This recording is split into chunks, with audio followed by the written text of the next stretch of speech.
Всем привет! Друзья, мы с вами снова на канале «Чуточку мнения». Сегодня мы поговорим об одной проблеме, которая, как выяснилось из многочисленных обсуждений в интернете, волнует многих владельцев лодочных моторов.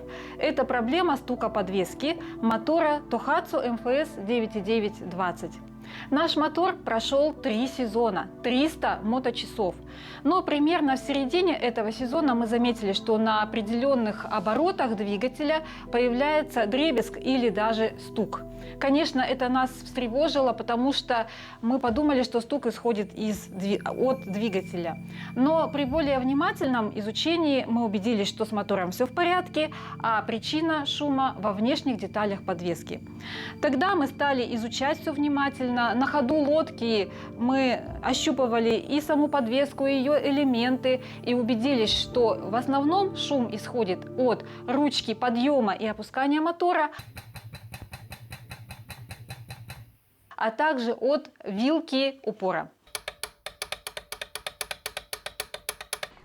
Стучит?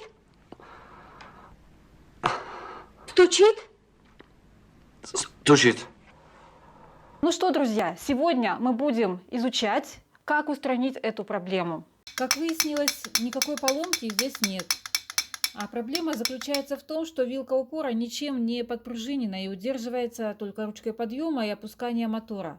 Поскольку в самой ручке появился люфт, тяжелая вилка выбирает все зазоры, болтается и стучит вместе с ручкой. Устранить такую проблему можно, только если убрать люфт в ручке подъема и опускания мотора. Головкой на 13 мы откручиваем ручку.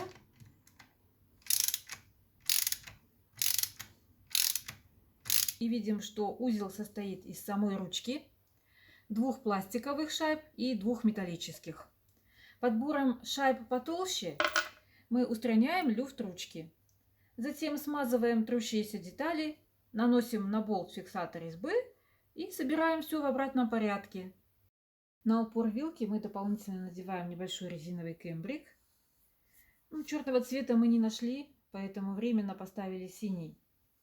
Но главный результат: теперь у нас ничего не стучит и не болтается.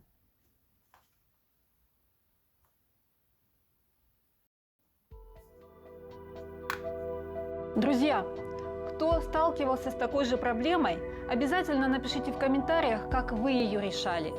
Ваш опыт поможет владельцам. Всем до свидания, удачи на воде!